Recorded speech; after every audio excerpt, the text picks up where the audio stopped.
Once a Soho House basic, always a Soho House basic bitch. Meghan has always had this very, very strange fascination with Soho House, very much this weird obsession with it. They say every queen needs a king, but in Meghan Markle's story, there was always another man in the shadows. And this one didn't wear a crown. So Jessica Mulroney introduced her to Markus Anderson in Toronto. Markus Anderson, the guy who opened every door for her before Harry even knew she existed.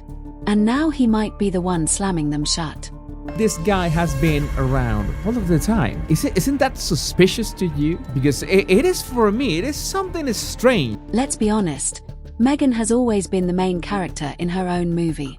Every red carpet, every blog post, every Just a Girl from California speech was part of a perfectly lit performance.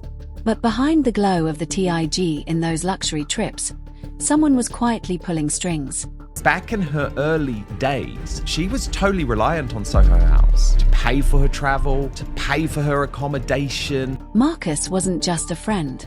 He was the key holder to her entire climb. He was the Soho House insider who knew which billionaires were in town and who could make introductions that changed lives overnight. Meghan played the part brilliantly, flashing charm like currency and connections like accessories. Jeffrey Epstein was also Harvey Weinstein, very prominent. There were members. Meghan Markle was just one of the working girls for Soho House. Call girl, working girl, escort, whatever you want to call it. That's what she was. But here's the roast. For all her talk about independence, nothing in Meghan's rise was solo.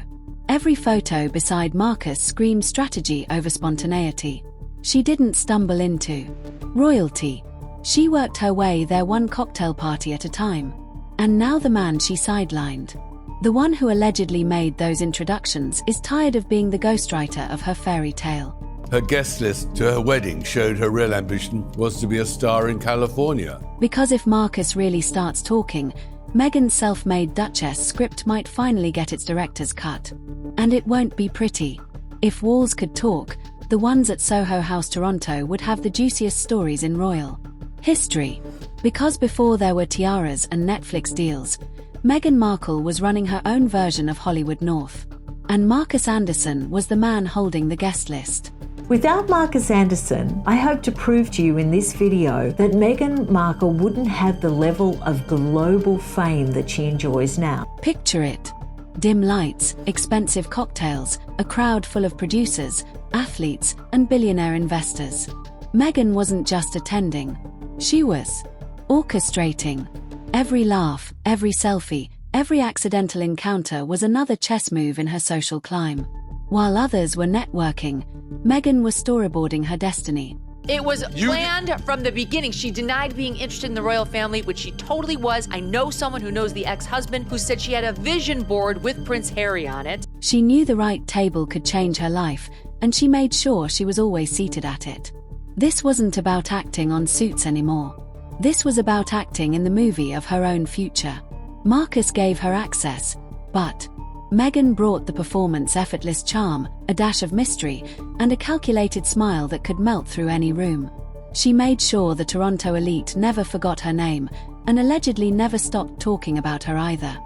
When she started on Suits and she befriended Jessica Mulroney, her status changed. Behind the glamour, whispers grew. Who was paying for the yacht trips? Why were certain invitations so private? Nobody could prove a thing. But the speculation stuck because when you mix beauty, ambition, and a members-only club full of secrets, the result is pure gold for gossip. And Meghan knew exactly how to sparkle. Every scandal has its smoking gun. But in this story, it's not a photo, a message, or a confession. It's something far more dangerous, a rumored list, a list that, according to online whispers, Markus Anderson never meant to exist, but allegedly kept anyway.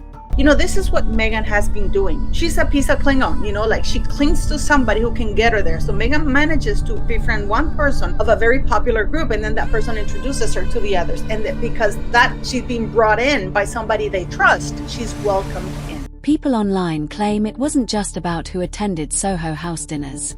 It was about who paid for them, whose names were linked to whose table, whose phone number appeared beside certain private event entries. Supposedly buried in those records are the names of businessmen, yacht owners, and even international players who shared more than champagne with rising stars like Meghan Markle. Again, nothing verified. No documents, no proof, just persistent digital chatter that refuses to disappear. The whispers paint a picture of an insider world where charm was currency and access was everything. And we also have this. This is Karina Shuliak, Epstein's girlfriend. And the only times she traveled and went anywhere was with him. And guess who's on the other end with her Panama hat? Meghan, the magnetic actress from Suits, allegedly became the name everyone wanted at their table. And Markus, the gatekeeper, made sure she got there. If this client list rumor ever surfaced publicly, it could explode the polished royal narrative she's built brick by brick. But the most haunting part, no one knows if Markus truly kept those names or if it's just another ghost story from the internet. Still, one truth remains. When powerful people start fearing what might leak, it's usually because something was real enough to protect. Every empire has two sides. The one they show the cameras and the one they pray never sees daylight. This gentleman right here, that's Nick Jones, the original founder of Soho House. Guess where he's going there? He's arriving at Meghan Markle and Harry's wedding as guest of honor. Oh yeah, Soho was present there. In Meghan's case, the whisperers say the second side was built in designer heels and private invitations. Online rumor mills claimed that within Soho House's polished walls, connections weren't random. They were curated. Ambitious actresses, tech moguls, and financiers didn't just mingle for fun. They allegedly bartered favors, access, and introductions. Meghan, according to speculation, became a quiet master of this high-stakes dance. To some, she wasn't just a guest. She was a strategist who knew exactly how to turn every encounter into opportunity. There are claims, again unverified, that certain meetings felt less like coincidences and more like negotiations in couture. He is like a parasite, always lurking in their shadow. No normal family has a constant third wheel, male or female, leeching onto their every move. Markus is practically glued to them. Markus supposedly managed the introductions, keeping everything discreet, professional, and profitable. But when ambition meets influence, lines blur fast.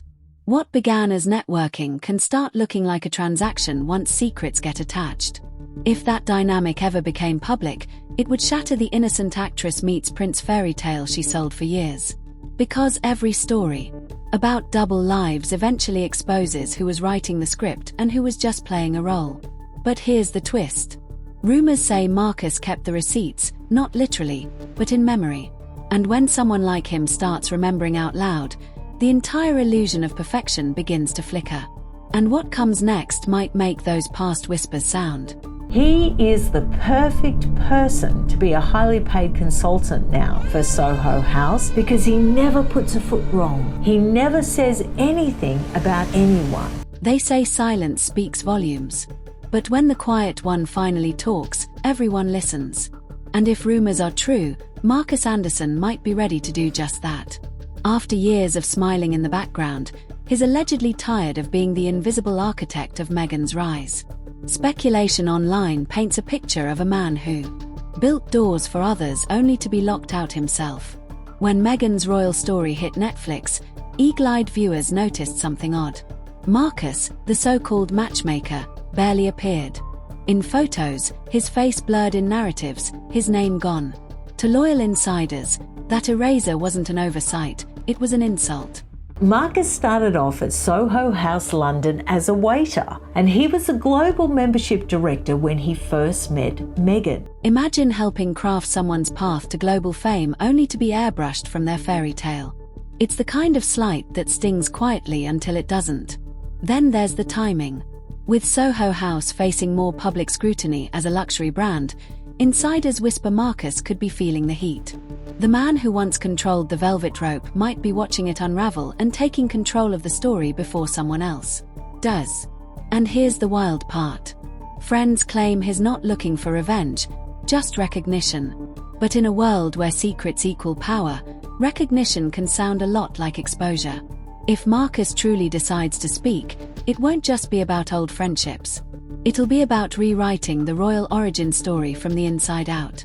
And here we have Andrew, with whom looks like Markus Anderson. This is in 2001, when Meghan Markle would have allegedly been on third year. Meghan Markle hardly spent any time at Northwestern University. According to people, she got started her yachting days, and she never stopped, really. I don't think any of her boyfriends knew about it, but Meghan Markle was known as a hardcore yacht partying person, ready for anything. Every royal fairy tale ends with a kiss until the whispers start.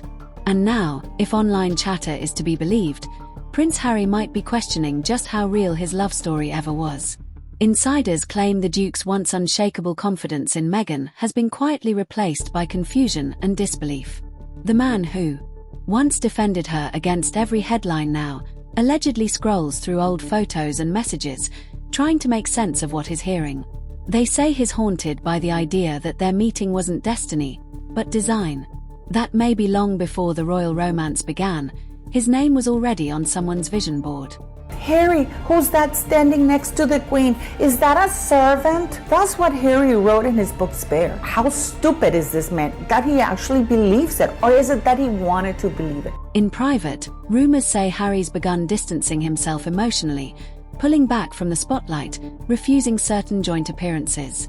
Friends whisper about long silences, late-night calls, and a man who looks less like a prince and more like someone who's been blindsided. To him, these new claims about Markus and Soho House don't sound like harmless gossip. They sound like a threat to everything he gave up his crown for. If even fragments of these rumors feel true, it's no surprise he's retreating. Because nothing cuts deeper than realizing your greatest love story might have been someone else's greatest strategy. And that quiet heartbreak hidden behind royal smiles could be the most devastating twist yet. When one domino falls in the world of the elite, it rarely stops at one.